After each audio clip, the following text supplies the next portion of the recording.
I said I'd provide some updates to you when I had them, so I do have an update. Terry McLaurin has reported, and we're very happy about that. He'll start the training camp on PUP for his ankle. On the business side, AP and the guys are still working hard with Terry and his rep while on PUP, just like we do with the other guys. He'll be working with the trainers, to get back as soon as he can. Well, first of all, how good for you is it that he's even here? It was great, and I'm really pumped that he's here, man. He's such an awesome competitor. What do you know about the ankle injury, the severity, and when he's okay, will he participate in practices? We don't know much today, John. I'll have some more follow-up. The medical side and them doing the assessments and see where he's at. So we'll put a better timeline together once, he kind of goes through, see where he feels at. And the one thing that we know, we have a really good process for this. You guys have talked a lot over the last year since you got here about what it means to be a commander, and you've identified that after what you went through last year. Where does what you saw from Terry, how does that fit into that whole conversation? First word that comes to mind, this is an awesome competitor.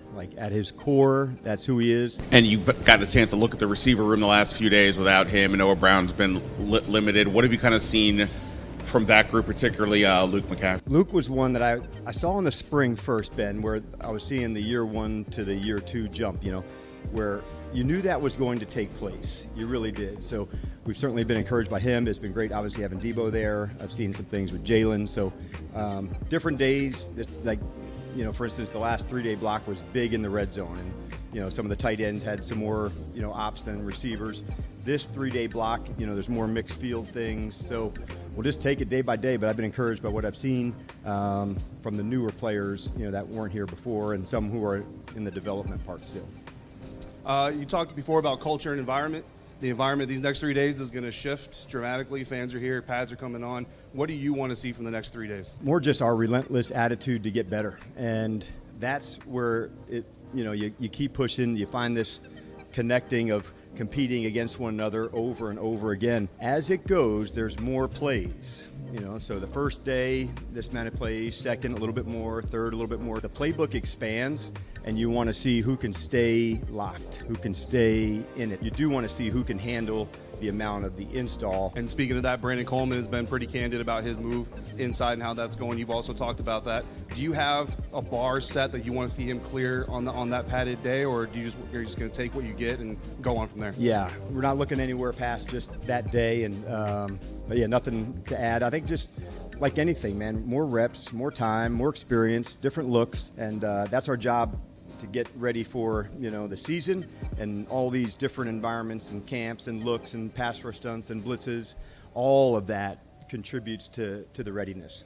What have you seen so far in the tight end group? It's a deep group. This, I would say, is one of the fiercest battles we'll see because there's a lot of unique things, from split out wide pass catchers to inline blocking, but it's definitely coming in one of the stronger groups. So you're on the right topic for sure. Every once in a while there's a group that's like, man, every single one, you want to see more, and then the next player you see some things. I saw a great catch from Tyree the other day, that was on an out route, so I felt all of the 6-7. Another group I want to ask about is the cornerbacks. What have you seen in that group so far as well? Right. We love to see, progress already from Trey. It's only, 3 practices. Today's number 4, but John Jones, being a factor into that. So adding different guys, Noah inside, outside. We really love the competition. What I've been impressed by, the inside players, their ability to communicate. They have to set it. A call happens and things have to happen quickly. So we're making progress, and we've got some excellent guys to go against to help get them ready. Hi, Coach. Good morning.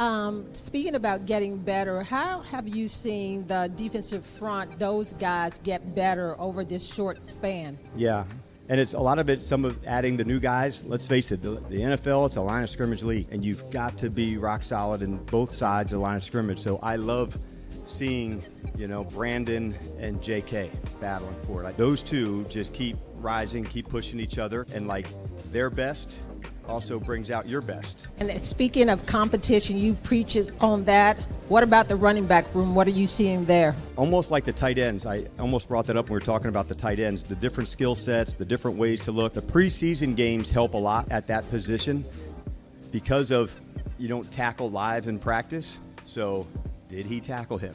did that happen? So what are we looking for now at running back? Assignment, tracks, the right cut, the right read, almost taking them all the way up into that spot. Can I break a tackle and finish? But it's a really strong group, and there's some excellent leaders in that group. I mean, they're tough. They're playing well so far. During Terry's absence, what was your communication with him like, and were you aware of the ankle injury prior to today?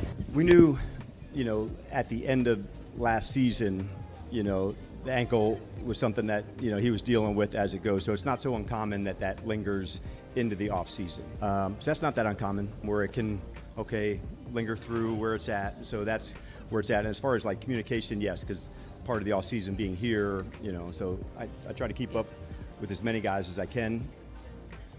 Your level of concern with the ankle, is this just more precaution, or is it, he's really got to I don't take it know slow? yet. Once they go kind of put the process together for what that rehab will look like, I'll have a better sense. Over the years, holdouts can build resentment between coaches and players. Did it ever get to that a little bit for you? Was there ever a moment where you kind of resenting that this has happened? No, I think in that space, what I've learned is give people grace in that spot. You don't know a coach, a player, who's dealing with what, how it's affected you. My number one goal is, keep the main thing, between players and coaches. So it's tricky and it's hard. So y'all want to, in those instances, with Terry, I wanted to check in with the man, not the ball player. Good news, most of the time with players, being around teammates, locker room, field, that is the happy place. And so being around and connected to teams, that's where most of us feel our best. And so when you're separate and by yourself, you can feel any kind of way. But being a part of a team, and specifically this team, there's a lot of energy that goes with that. Dan, how did Terry seem to you when you talked to him? He seemed very much like himself. Terry's always a serious competitor, but a pro's pro in a lot of respects. That he's just handles things in such a right way. I wanted to, really, I was checking in with the man. The other side of things are there, but to make sure in the midst of all that, just the joy of here, teammates, togetherness, and he's built a lot, with the teammates here, and so I think that's what people like Bobby and others were probably referencing and talking about him. Hey, that's his side of things. They know him as the teammate, and that's where the love is for them. For those of us that don't marinate in PUP rules, what Yep. can he do and not do while he's on PUP? So PUP is no team, no walkthroughs, no practices. It's really a focus of you count on the roster limit, but you're in let's call it a rehab mode, to get everything ready. You can push that training to get there, but it's a kind of a build up to get back to play.